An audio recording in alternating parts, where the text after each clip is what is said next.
El hecho más sorprendente que registra la historia de la literatura universal es la preservación de la Biblia.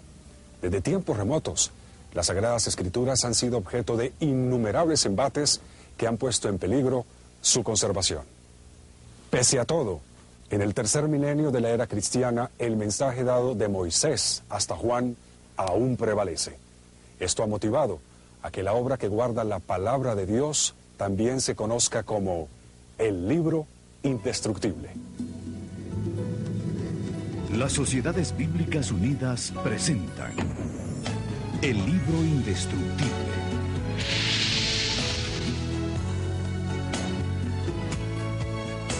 El propósito de Dios ha sido siempre mantener una comunicación clara y directa con su pueblo.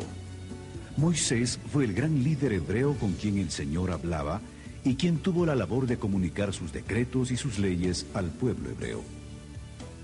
A esos decretos, ordenados primeramente por Dios y luego escritos por Moisés, se les conoce como Decálogo o los 10 mandamientos de la ley de Dios. Otras leyes fueron dictadas por Dios para moldear el patrón de conducta de toda una nación, con repercusiones que llegan hasta el día de hoy. Estas leyes y estatutos se conformaron en 5 volúmenes o libros, que se conocen como Pentateuco o Torá por los judíos. La palabra Torá, habitualmente traducida por ley, de acuerdo con su raíz hebrea, significa más bien guía o instrucción. Estos fueron los inicios de lo que hoy conocemos como la Biblia. Tomó 1500 años recopilar el texto que hoy tenemos. Sus escritores fueron reyes, guerreros, campesinos, profetas y hasta sacerdotes judíos. La Biblia, como se conoce actualmente, está dividida en Antiguo Testamento y Nuevo Testamento y abarca una colección de libros. El Antiguo Testamento es propiamente las escrituras hebreas. Los judíos religiosos las continúan usando como base para su teología y su guía de vida. Originalmente la Biblia fue escrita en forma continua, sin divisiones de palabras y sin signos de puntuación. El hebreo y el arameo se escribían de derecha a izquierda, y desde la antigüedad estos textos fueron blanco de destrucción. Uno de los primeros intentos por destruir los escritos sagrados ocurrió alrededor del año 587 a.C., cuando los babilonios desolaron la Tierra Santa. En esa ocasión quemaron todo el material que encontraron y cada pared del templo de Jerusalén. El pueblo judío fue llevado en cautiverio a Babilonia y permaneció allí por espacio de 70 años. Probablemente durante el cautiverio construyeron sinagogas. Estas eran pequeños lugares donde podían reunirse y educarse. En ellas experimentaron un gran avivamiento en la adoración y la renovación espiritual, al volver a leer los escritos sagrados. Pero se requería que hubiese copias de esos textos disponibles para cada una de las sinagogas. Esa necesidad trajo como consecuencia la creación de una institución, la de los escribas. Los escribas que copiaron los manuscritos hebreos fueron bastante serios y rígidos en la escritura de los pergaminos. No solamente eligieron las plumas, eligieron con cuidado la tinta, sino también las pieles sobre las que se iban a copiar los diferentes manuscritos. Su cuidado fue tan extremo que cada vez que se cometía un error, los contaban, porque al tercero toda la piel y todo el trabajo tenía que volver a iniciarse de nuevo. Cada vez que se escribía el nombre sagrado de Dios, se cambiaban plumas y tinta para volver a empezar de nuevo, porque era tanto su cuidado de mantener limpio y santo el trabajo, que hasta en esos detalles ellos cuidaron bastante. Eso realmente fue providencial, porque los manuscritos hebreos que hoy tenemos en la actualidad realmente son de lo más perfectos. Y a diferencia de los manuscritos griegos, la poca cantidad de manuscritos hebreos asegura que el texto que se imprimió es un texto bastante seguro y bastante exacto. En la época del gran conquistador griego Alejandro Magno, se fundó en Egipto la Biblioteca de Alejandría. Alejandro pidió al rey Ptolomeo que ordenara una versión en griego de la Biblia. El gran sacerdote de Jerusalén, Eleazar, accedió a proveer 6 sacerdotes por cada tribu de Israel, para conformar así los 70 hombres que irían a Alejandría a realizar el trabajo de traducción. Al resultado de esa labor se le conoció como la versión griega llamada de los 70 o Septuaginta. El Imperio Romano conquistó el mundo y Jerusalén no fue la excepción. Durante ese dominio surgió la personalidad que cambiaría la historia humana para siempre: Jesús de Nazaret. En los primeros 4 libros del Nuevo Testamento se encuentra el testimonio de la vida y los hechos de Jesús. Inicialmente los evangelios correspondieron a una tradición oral, pero después de la muerte y resurrección de Jesús, muchos detalles empezaron a perderse. Por eso se hizo necesario escribir estos acontecimientos para evitar toda confusión. Este fue el propósito de Lucas, el médico amado, a quien se le atribuye haber escrito el Evangelio de Lucas y los Hechos de los Apóstoles. La propagación del Evangelio por medio de las prédicas de Pablo hizo que la Biblia llegara también a costas extranjeras y en griego, que era el idioma más extendido en la época, expandiéndose por el Asia Menor, y gracias al tráfico comercial entre Jerusalén y Roma, el cristianismo llegó a Europa. Miles de cristianos fueron quemados en hogueras o lanzados a los leones. Los cristianos se refugiaban en las catacumbas de Roma para escapar de la persecución al movimiento. Después de la ascensión de Jesús, los hechos de su vida y sus preceptos se hacían en forma oral, pero a medida que los testigos presenciales de Jesús iban muriendo, se perdía con ellos todo un tesoro de acontecimientos, imposibles de reconstruir, a menos que fuesen puestos por escrito. De esta manera, los evangelios surgen como una necesidad de quienes se habían constituido en seguidores de Jesús para mantener presentes sus obras y sus enseñanzas. Dios obra de manera misteriosa para preservar su palabra en cualquier época de la historia humana.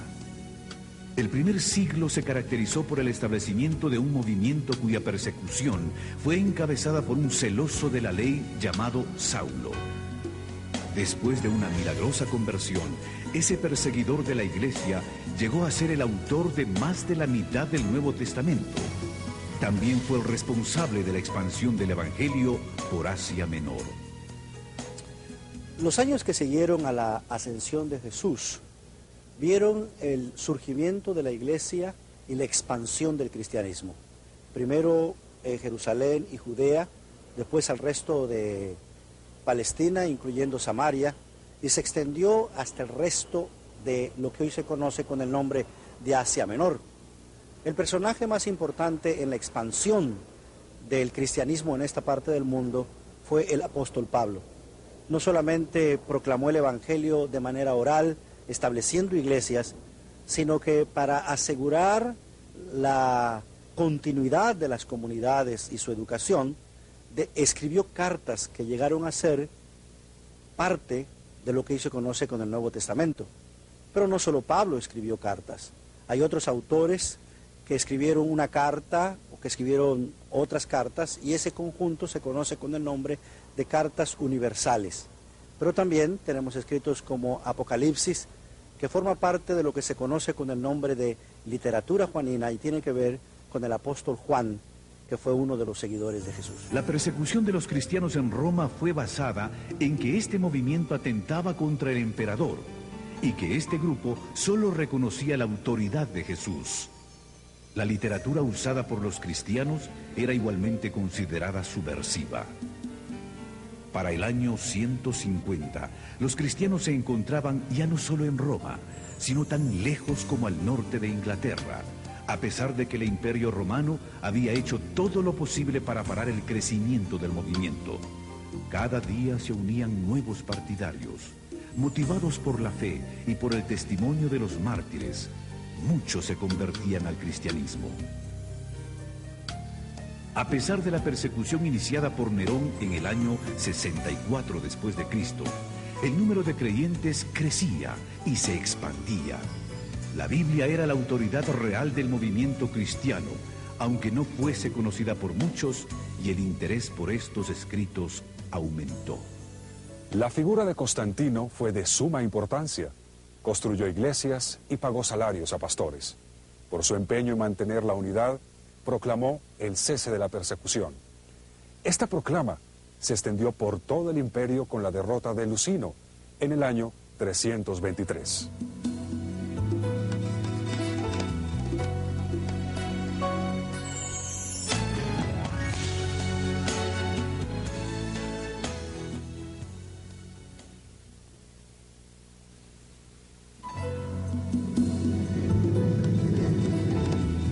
La canonización de los textos bíblicos implicó un proceso lento y de varias etapas.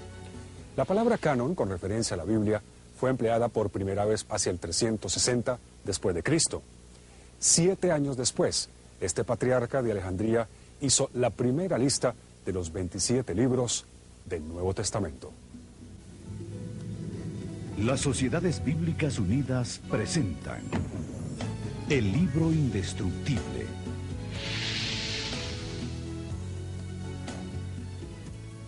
En el año 397, el Sínodo de Cartago dio su primera aprobación a los 27 libros. Con esto se reafirmaba la autoridad del Nuevo Testamento. Para el año 400, el latín se había convertido en una lengua importante para comunicar enseñanzas religiosas, por lo que se necesitaba una traducción confiable de las Escrituras.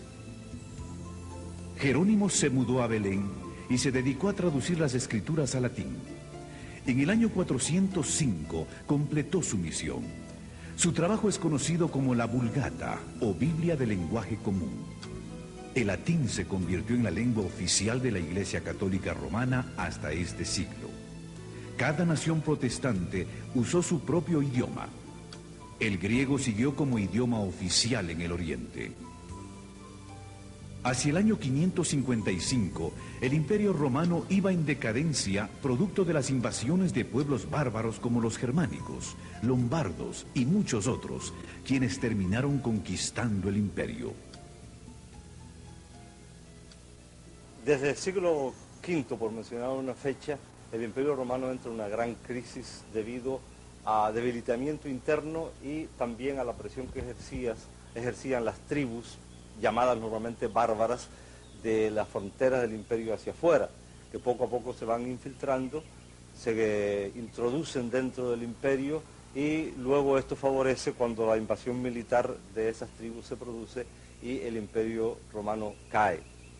El año 476 se considera como símbolo del tránsito del mundo antiguo a la Edad Media, y esta Edad Media generalmente es considerada como una época de oscuridad, que es una caracterización, en mi opinión, falsa, pues aunque sí hubo ciertos problemas que se plantearon a ese respecto, sin embargo, la Edad Media fue también un foco de cultura, especialmente para transmitir la cultura antigua que llegara hasta el mundo moderno y de hecho hasta nuestros días. En este periodo se crean las universidades, primero a partir de las escuelas catedralicias y palatinas, con Carlomagno, y luego florecen las grandes universidades en varios países de Europa, Francia, Alemania, Inglaterra, España, y esos fueron centros de cultura. Cierto, no era una cultura popular, pero era el centro de cultura que iba a recoger y a crear para el mundo moderno. También a partir del siglo XI se produce un fenómeno muy característico de esta época, que son las cruzadas.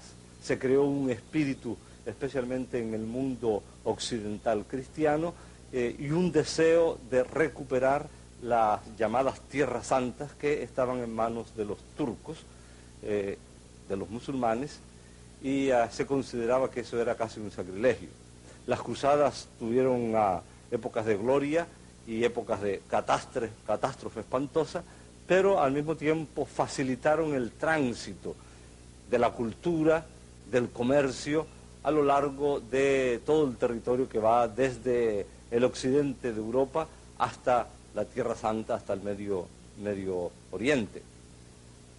Esto también va creando el ambiente propicio para que ya, especialmente en la última parte de la Edad Media, comenzaran a preocuparse algunos cristianos por traducir textos bíblicos a idiomas, los idiomas modernos de aquella época, puesto que a partir de la traducción de San Jerónimo, conocida como la Vulgata, de la cual ya se ha hablado, el latín se convierte en la lengua oficial de la Iglesia, y la traducción de esa Biblia al latín, la Vulgata, era la traducción oficial que la Iglesia utilizaba para todos sus usos del texto bíblico.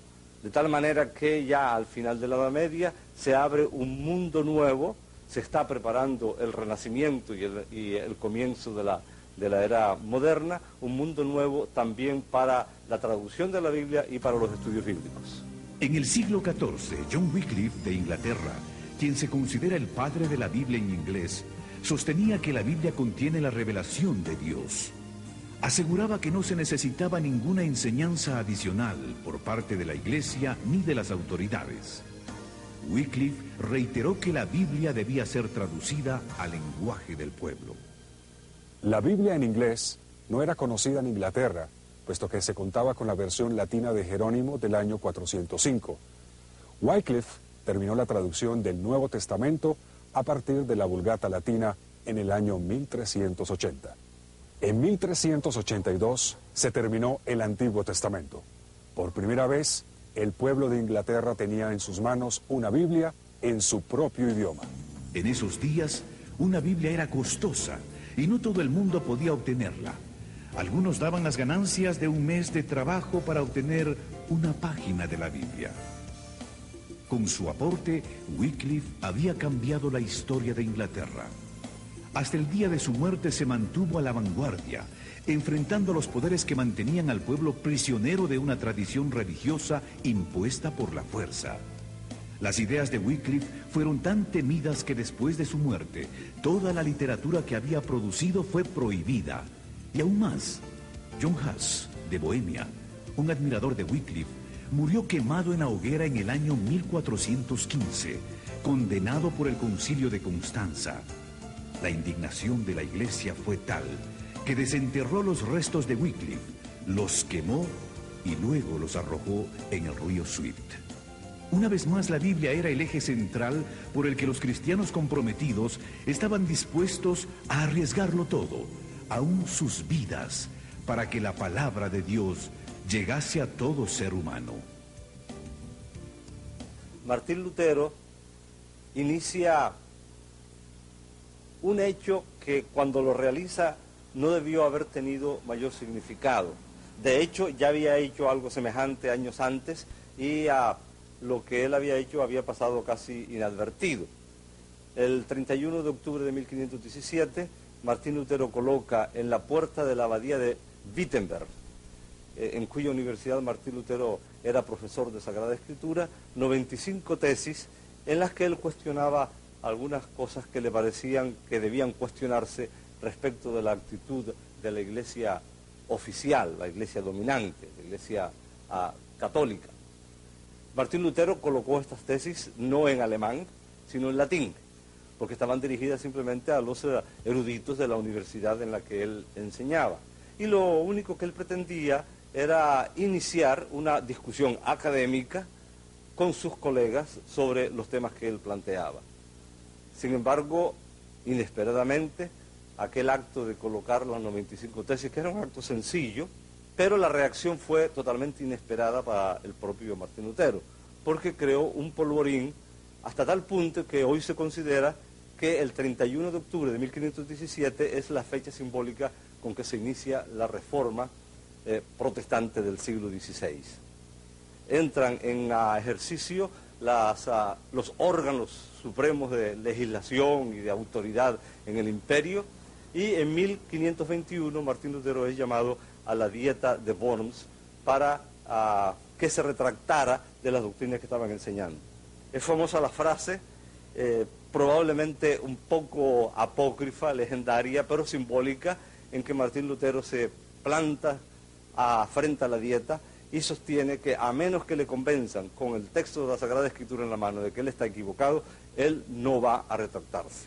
Amigos de Martín Lutero lo secuestran literalmente cuando sale de la dieta, lo llevan al castillo de Wartburgo y eso que al principio podría parecerle a uno que fue también una especie de pequeña catástrofe, se convirtió en algo muy significativo. Porque mientras estuvo en el castillo de Wartburgo, Martín Lutero tradujo el Nuevo Testamento del griego al alemán, iniciando también de esta manera algo muy significativo, porque años más tarde termina la traducción completa de la Biblia y los especialistas en germanística señalan que esa traducción fue un hito muy, pero muy significativo en la formación de la lengua literaria de lo que hoy es el alemán.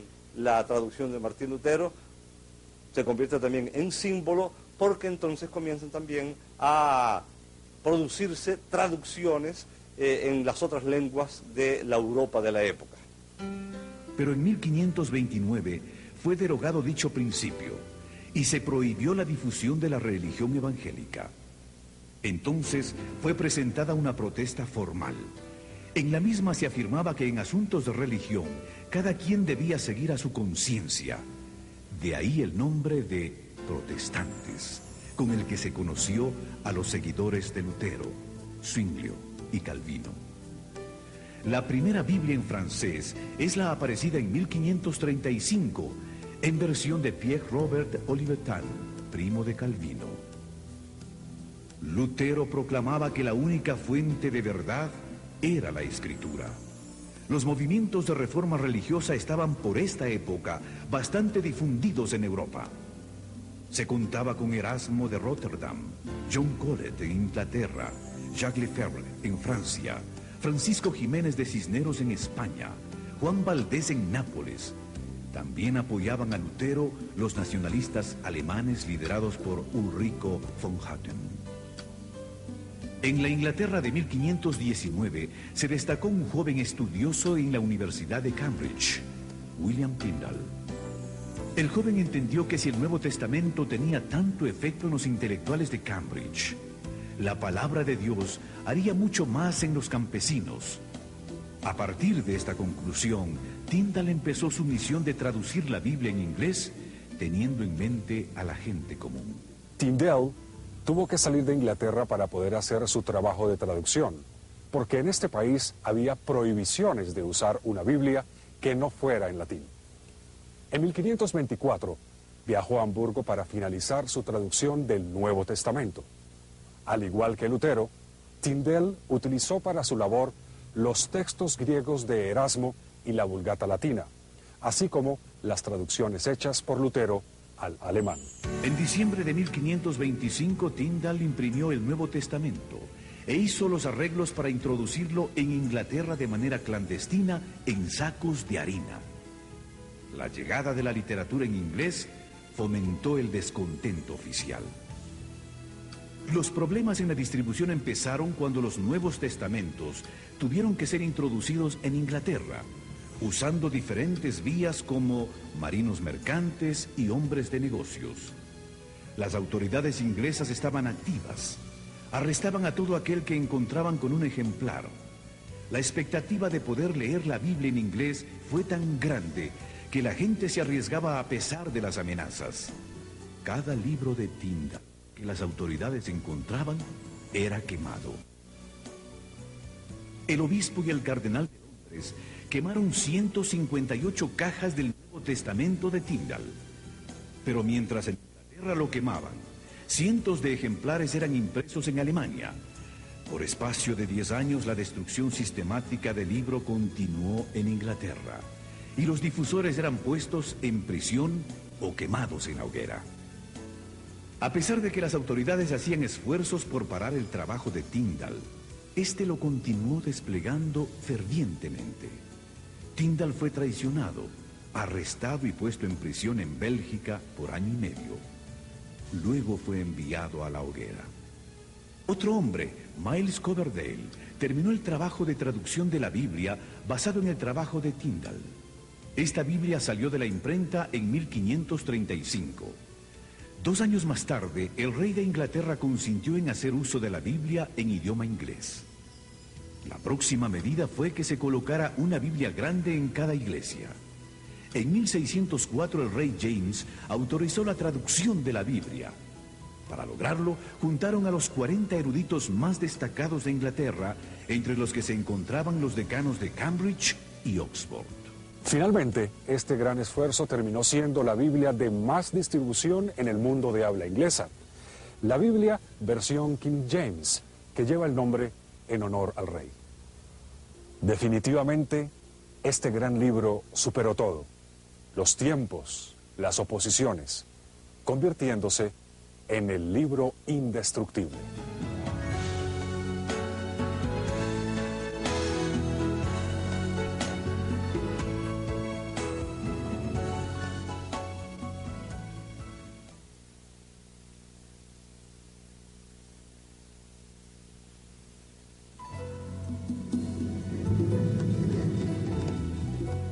En el año 1557, en el monasterio de San Isidro del Campo, en Sevilla, España, un monje de nombre Casiodoro de Reina, admirador y estudioso de Jerónimo, sintió el deseo de traducir la Biblia a su propio idioma, llevando así la Biblia al pueblo hispano de ese tiempo, un gran aporte a la difusión y alcance del libro indestructible. Las Sociedades Bíblicas Unidas presentan el libro indestructible.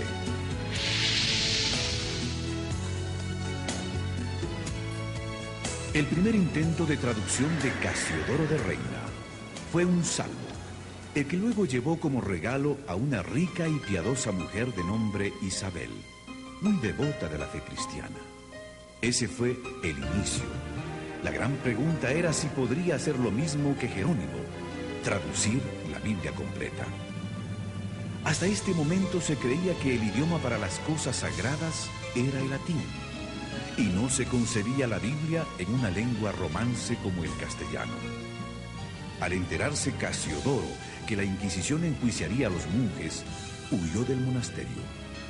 Tuvo que vivir en diferentes países acosado por sus enemigos, sentenciado a muerte, bajo acusaciones falsas y con penurias económicas. En 1572 la Inquisición lo enjuició en ausencia. Al ser hallado culpable, quemaron una efigie suya en señal de lo que le esperaba en caso de ser capturado. Casiodoro se estableció en Inglaterra. Allí recibió seguridad y protección. La reina le otorgó una pensión para que pudiera continuar con la traducción de la Biblia, pero la persecución no se detuvo. En 1563 sus enemigos le hicieron acusaciones morales. Tuvo que volver a huir, y eso empeoró su imagen y reputación. Después de 12 años de intensa labor en medio de viajes, intrigas, enfermedades y toda clase de contratiempos, en 1569 en Basilea, Suiza, se publicó su traducción de la Biblia al castellano. Un compañero de Casiodoro de Reina en el monasterio de San Isidro del Campo, en Sevilla, en el sur de España, que también había huido de la península ibérica por temor de la persecución, inicia una labor de revisión del texto de don Casiodoro. En la presentación que hace al inicio de su obra don Cipriano de Valera, habla muy elogiosamente de la obra de Casiodoro de Reina, señala que ya es imposible conseguir ejemplares y decide hacer la revisión para ponerla al día porque había habido algunos cambios en cuanto al uso del idioma, sobre todo, y algunos principios que había seguido un Casiodoro de Reina que Cipriano consideraba que debía cambiar. En 1602, en Ámsterdam, se publica lo que a mí me gusta llamar la primera auténtica y original Reina Valera, es decir, la primera revisión que se hace del texto de Reina por don Cipriano de Valera. La revisión de Reina Valera ha sido el texto bíblico más usado por las iglesias evangélicas de habla castellana, tanto en España como en Hispanoamérica y en otras partes donde se usa nuestro idioma. El texto revisado por don Cipriano de Valera, por supuesto, en 1602, fue sometido a diversas revisiones a lo largo de los siglos, muchas de ellas muy poco conocidas, y luego cuando se forman las primeras sociedades bíblicas y después, posteriormente, las Sociedades Bíblicas Unidas, se hacen las revisiones más conocidas en el día de hoy. La de 1909, publicada por la Sociedad Bíblica Británica y Extranjera, es la Biblia con la que yo me eduqué en la fe. La de 1960, que es la de más amplio uso en la actualidad, y la de 1995, la última revisión hecha por Sociedades Bíblicas Unidas, que ha entrado en circulación entre el pueblo cristiano del mundo de habla hispana hace varios años. La persecución en Europa llevó a un grupo de puritanos a convertirse en peregrinos que después emigrarían de Ámsterdam a Inglaterra, buscando la manera de salir hacia nuevos horizontes.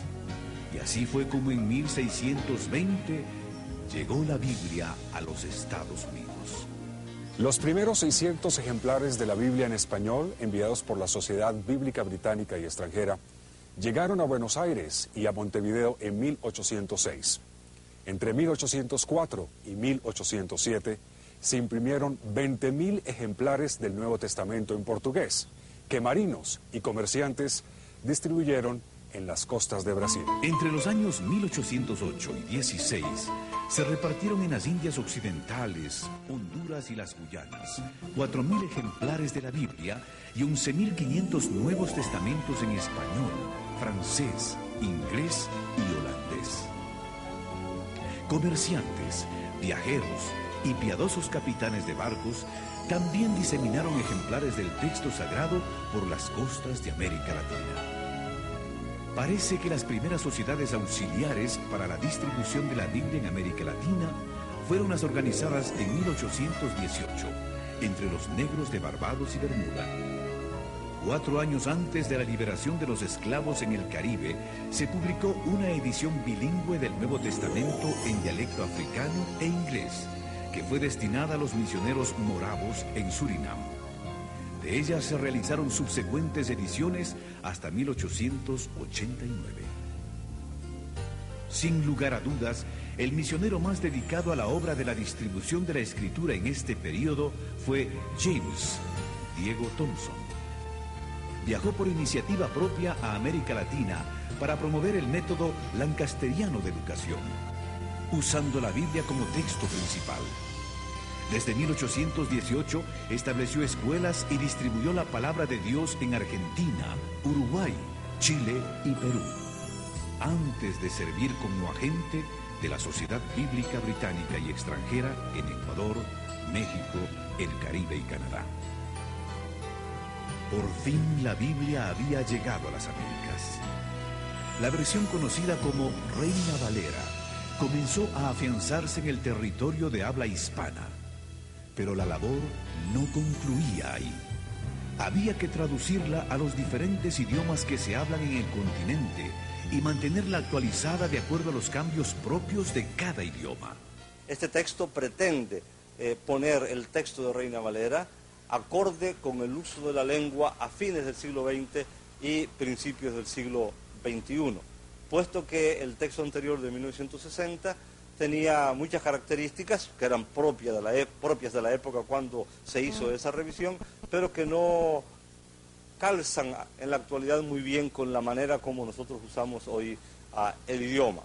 Fue hecha por un equipo multidisciplinario de varias partes del mundo de habla castellana, incluyendo la península ibérica y varias regiones de América Latina. Dios nos ha bendecido permitiendo que investigadores, arqueólogos, biblistas, eruditos, etcétera, logren sacar a la luz, a veces encontrándolos en bibliotecas que nadie registraba, especialmente en los archivos antiguos, documentos que son de un valor incalculable para los estudios de la Biblia, para los estudios de la época cuando se escriben ciertas partes de la Biblia, en particular el Nuevo Testamento, y también para la traducción bíblica. Me refiero a los documentos de Qumran, que salen a la luz los primeros en 1947 y que poco a poco va revelando que no se trataba solamente de unos pocos documentos en una cueva allí en Qumran, cerca del Mar Muerto, sino que esparcidos en 11 cuevas distintas se encontraron muchas tinajas que contenían manuscritos bíblicos que permitieron a los permitieron y permiten a los especialistas conocer más de la época del Nuevo Testamento, de la época en que vivió a Jesucristo, porque se calcula que esos documentos corresponden a esa época, cuando fueron escritos, y que probablemente fueron escondidos allí para librarlos de los ataques romanos, que van a concluir con la destrucción del Templo de Jerusalén. Y tales documentos permiten, conocer más sobre la época y permiten algo de un valor incalculable para los especialistas de la Biblia y los traductores de la Biblia, porque permiten tener por fin a mano, especialmente documentos del Antiguo Testamento, textos del Antiguo Testamento. Probablemente el más conocido de todos ellos es el rollo de Isaías, que antecede en muchos siglos a los documentos más antiguos que se tenía hasta entonces del Antiguo Testamento. Los que han estudiado un poquito acerca de este tema, no me refiero específicamente a los documentos de Qumran, sino al tema general de la Biblia, pueden imaginarse el significado que puede tener a la mano un documento del Antiguo Testamento cuya copia más antigua es del siglo X de nuestra era, y de repente tener en la mano un documento de ese mismo texto bíblico que antecede en unos siglos a la era cristiana. Es tan obvio el significado de eso que casi tratar de explicarlo podría ser un insulto, porque cuanto más cerca estén los documentos de los escritos originales, que no han llegado hasta nosotros, por supuesto es de muchísimo más valor. Los manuscritos descubiertos preceden en siglos a los que se tenían para estudiar, comprender y traducir el texto hebreo. Esto ha permitido a los estudiosos comparar el texto tradicional, conocido como texto masorético, con la Septuaginta de la traducción griega. Los rollos estuvieron escondidos por más de 1900 años en cuevas de dicha región, donde un niño pastor de ovejas accidentalmente los descubrió. Gracias a la investigación continua, a la tecnología contemporánea y al desarrollo de nuevas metodologías de estudios bíblicos, los creyentes del nuevo siglo están en una posición ventajosa para la comprensión del mensaje de las Escrituras. La expansión de las comunicaciones vía satélite, por computadoras, telefonía celular, el fax y la internet abre nuevas puertas para que la palabra de Dios llegue a cada rincón del planeta. La intención de Dios es que su palabra llegue a cada ser humano. Las Sociedades Bíblicas Unidas trabajan arduamente para que las Sagradas Escrituras estén disponibles en todo el mundo, en un lenguaje que la gente pueda entender, a un precio que puedan pagar y en el formato adecuado. A pesar de todo este esfuerzo, las estadísticas nos siguen retando. La población mundial se estima en 6.000 millones de habitantes. De ellos, menos de 2.000 millones son cristianos. En la actualidad, hay más de 6.000 idiomas en el mundo. De ellos, solo 2.195 idiomas cuentan, por lo menos, con una porción de la Biblia. 3 de cada 4 cristianos aún no tienen un ejemplar de la Biblia. El 85% de los cristianos del mundo occidental nunca ha leído la Biblia completa. 300 millones de personas alrededor del mundo no tienen ni un libro de la Biblia traducido a su idioma. 2.000 millones de personas no tienen acceso a la palabra de Dios porque no pueden leer la Biblia o porque no la tienen disponible en medios no impresos. Las Sociedades Bíblicas Unidas han publicado varias versiones contemporáneas de la Biblia en castellano. Destacan de manera especial la última revisión de la Reina Valera, que es conocida como Reina Valera 95. También está la Dios habla hoy, que es una revisión o edición de la Biblia en versión popular. Y últimamente la Biblia en lenguaje sencillo, que es una traducción que busca alcanzar al público infantil, pero también a ese público especial que nosotros conocemos con el nombre de nuevos lectores.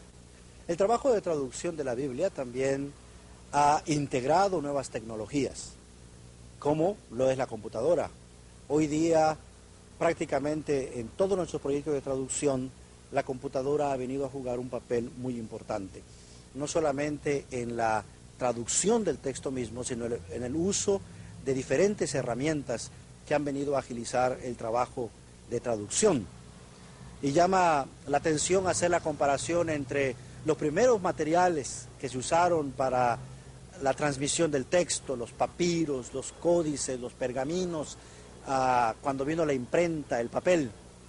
Así que le damos gracias a Dios que nos ha permitido que cada vez que surge un elemento nuevo en la tecnología puede ser de inmediato integrado en nuestro trabajo de traducción. Y esto pues no solo se nota en la traducción, sino también en la producción y en la distribución de las Sagradas Escrituras. Además hay que agregar el hecho de que hemos involucrado en nuestro trabajo de traducción otros medios de comunicación como lo son el video, el audio, y para ello los consultores de traducción, los equipos de traducción están siendo ayudados, entrenados al uso de esta nueva tecnología, de cómo traducir la palabra de Dios, enfatizando la oralidad del texto, o en el caso de los videos, todo el tipo de trasfondo, de materiales visuales que tienen que ser integrados, pero que reflejen de manera fiel el mensaje de la palabra de Dios. En la era de la informática, ya contamos con una compubiblia, es decir, la Biblia en CD-ROM. Y para las generaciones más jóvenes, la Biblia está disponible en audio y en video. Para los invidentes o aquellas personas con problemas visuales, la Biblia está disponible en el sistema Braille de lectura. La historia de la Biblia nos presenta un libro que fue perseguido por sus enemigos y protegido por Dios. Porque su propósito es comunicar salvación a todas las generaciones. Gracias a todo el esfuerzo, la fe que una vez fue dada a los santos nos fue entregada en herencia. La palabra divina que la genera llegó hasta nosotros. Tertuliano, uno de los padres de la Iglesia en Occidente, declaró: la sangre de los mártires es la semilla de la Iglesia. Y eso se hizo evidente cada vez que un cristiano fue martirizado, porque Dios levantaba 10 creyentes para que tomaran su lugar. 4000 años son difíciles de resumir, pero la Biblia no es lo único que ha resultado del largo proceso de formación del canon. La colección de los libros considerados como inspirados por Dios también nos hablan de nuestro constante peregrinaje de fe. En este nuevo siglo, hagamos como el pueblo hebreo, que un día al regresar del exilio volvió a la Biblia y sus corazones se llenaron de gozo y esperanza para el presente y el futuro. El plan de Dios para la humanidad ha sido preservado milagrosamente en forma de una biblioteca que es y será siempre un libro indestructible. Hagamos de este libro indestructible el centro de nuestros valores, la norma para nuestra vida. Digamos al mundo: estas palabras se escribieron para que crean y para que en ellas también tengan la vida eterna.